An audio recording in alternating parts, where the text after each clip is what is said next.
Alright guys, all set? Sure. Kanya, Master Air, this is Mr. Air, my son. He's assisting me today.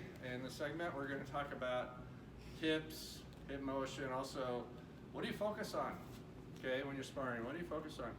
Now you're going to hear different ideas and philosophies and strategies, and my recommendation to you would be, try them on for size, see if they work for you.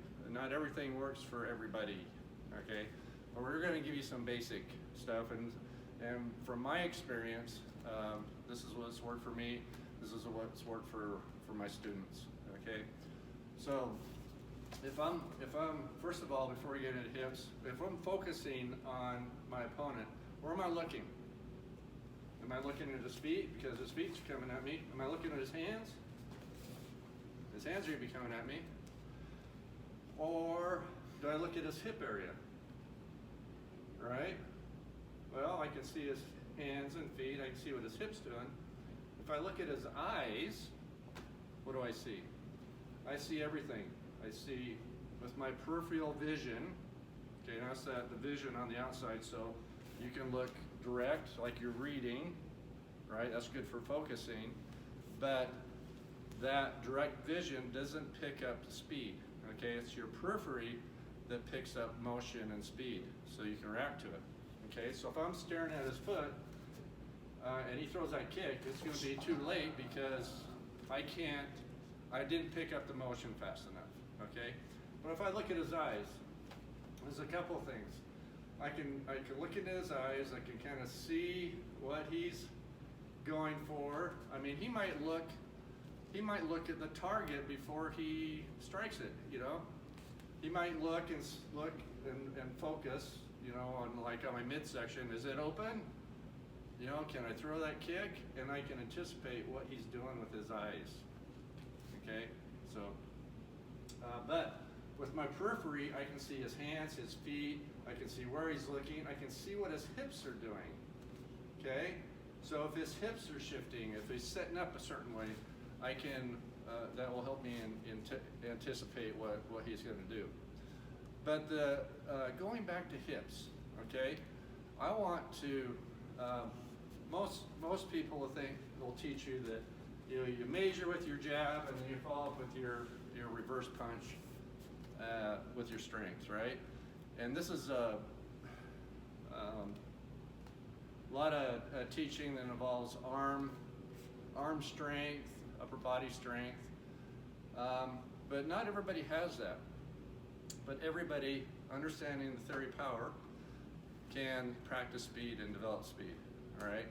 So the speed that's coming into your weapons is coming from your hip, okay? Your shoulders, your arms, everything should be relaxed, right?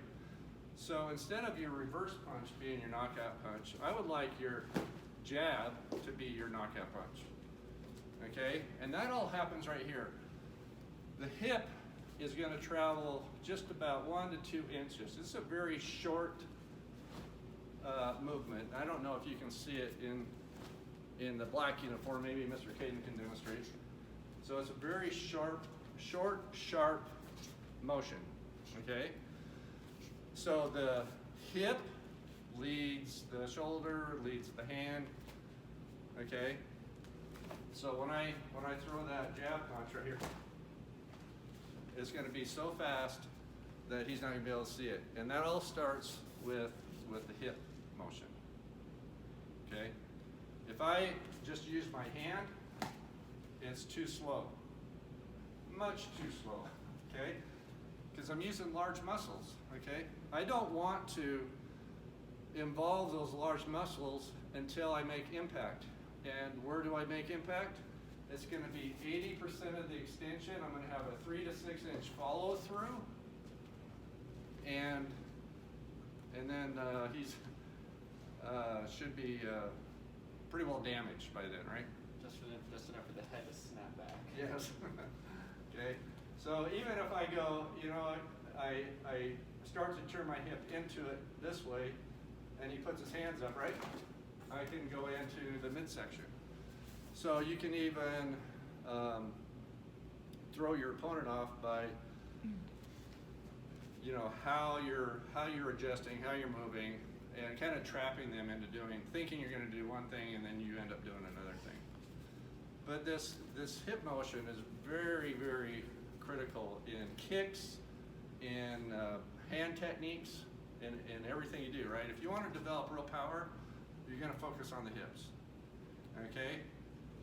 Speed also comes with relaxation, so you're going to train your muscles to relax, your body to relax, okay? So it's going to be, my hip is going to move, and then it's going to be relax, relax, relax, tense, and relax. And that, as that hip snaps out, guess what it's got to do? It's also got to snap back. It's going to snap forward and snap back, okay? This is on the punches.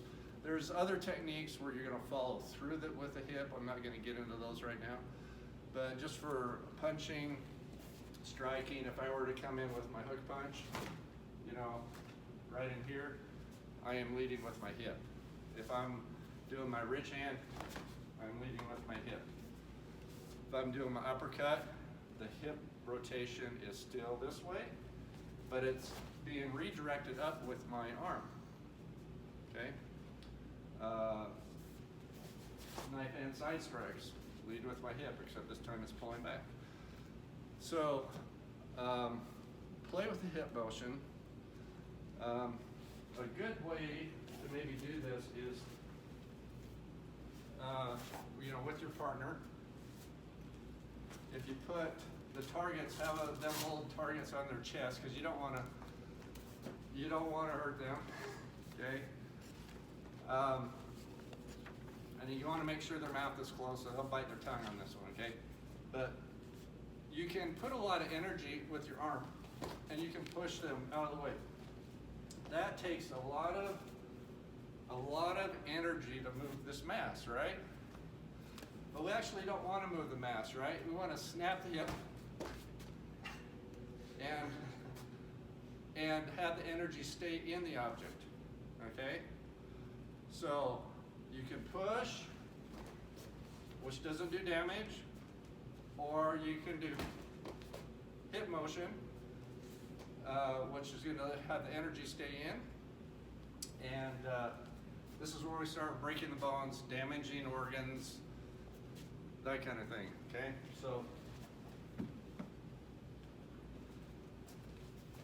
in a self-defense situation, if you want to stay in a fight for a long time, the longer you're in it, the more chance you have of getting damaged or hurt or killed, right? So we want to make that short, sweet. That's why I say I would love for your jab to be your knockout punch, okay? Somebody comes up, they're all like, boom, okay, down. You go home for dinner, and they can go to the hospital, I guess, okay? All right, guys, so again, just a quick review. Practice that hip motion.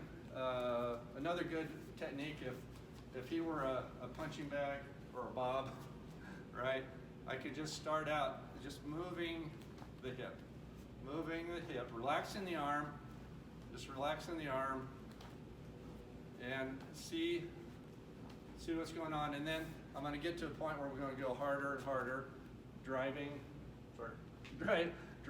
that hip into the target. We want that 3 to 6 inches of penetration, and then it's going to snap back as fast as it went out, okay? So in and out, right? So this would be a vertical punch type exercise. You could also do it more horizontal punch, okay? But make sure that hip is snapping out and snapping back in. It's a short motion. It's not a huge rotation, guys. It's, when I say hip snap, it's literally, you know, what does that word snap connotate? You know, just sharp and fast, okay? Foot position is critical. You're gonna be 60% of the weight on the balls of your feet, right? Your chin in front of your belt, chin tucked, right? Muscles relaxed. And this is probably the most difficult part for people, is to train their muscles to relax, to get into that point where they can flow, right? Just let me give you another example of relaxation. If Kate and Mr. Hare were to pull down to create an opening, right? He's going to pull. Most people have a tendency to resist, because he's pulling my hand down to create an opening to punch me, right? And that resistance is going to get me in trouble. So if he pulls down, I may just want to go with it, right? Just have that relaxation, just the relaxation, and go over the top. That's just an example, one simple example of training your body to relax and not resist, okay? Because when you resist, and guys, this is a metaphor for a lot of things in life, right? Resisting thoughts, resisting people. But if you just acknowledge it and let it go by, you know, if I resist Mr. Caden, right? He's pushing back as hard as I'm pushing, but if I have him push as hard as he can and just acknowledge it and release it, I'm going to have the advantage, okay? So practice that hip motion. See if you get that down. Practice the eye contact when you're sparring. I want you to be able to see the whole person, what their feet's doing, what their hands are doing, okay? What their hips are doing. And so you can work on your anticipation, okay? All right, guys, have fun with that. Trick, Kanya, and we'll see you next time.